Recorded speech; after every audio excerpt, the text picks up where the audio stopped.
अवसान माता का निमंत्रण भेजते समय का बहुत ही सुंदर मार्मिक भावगीत। अगर आपको अच्छा लगे तो प्लीज़ हमारे चैनल को सब्सक्राइब करें और लाइक कमेंट करें, ज़्यादा से ज़्यादा शेयर करें, हमारा सपोर्ट करें।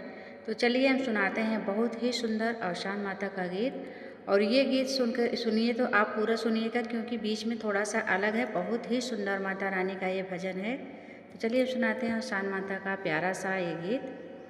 नदिया किनारे अवसानी मैया के वटा पुकारई, के वटा पुकारई हो, केवटा जल्दी से परवा उतारो, मिसिर रम के घरे जाबई हो, केवटा जल्दी से नैया पार लगावो, मिसिर रम के घरे जाबई हो।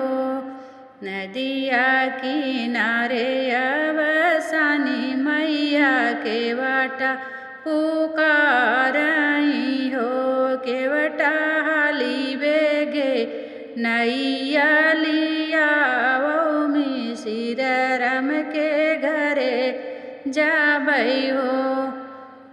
सूतली रहली पलंगिया तनी दिया के मातली, तनी दिया के मातली हो, ओ तो निदिया में सुमिरैया अवसानी मैया, संकट हमर दूर की हो, ओ तो निदिया में सुमिरैया अवसानी मैया, संकट मोर दूर की हो।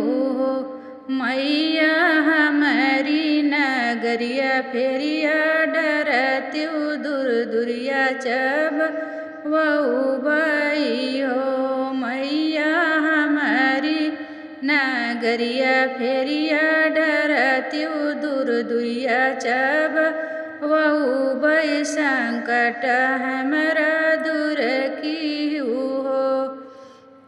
सात सुहागिनी बुलाए बाटी चौकी सजाए, बाटी चौकी सजाए बाटी हो, ओ तो भोरही से करई तैयारी, तरहिया निहारई हो, ओ तो भोरही से करई तैयारी, तरहिया निहारई, तरहिया निहारई हो।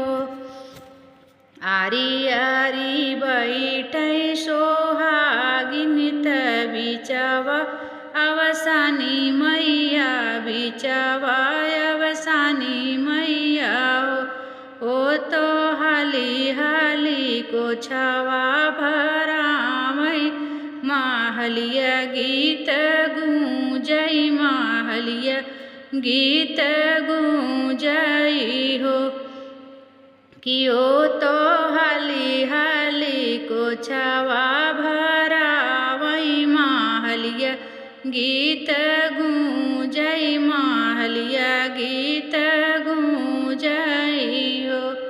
केहू के भोग लागई खीर पूड़ी, केहू के मेवा मिठाई, केहू के मेवा मिठाई हो, मैया सबकी गरीबिया जे बूझई, तलाई गुड़ में खुश भई हो, अवसानी मैया सब कई गरीबिया जे बूझई, तलाई गुड़ में खुश भाई, लाई गुड़ में खुश भाई हो, मैया रुचि रुचि भोगवा लगावई, भरी मुख आशीषई, भरी मुख आशीषई हो, मैया रुचि रुचि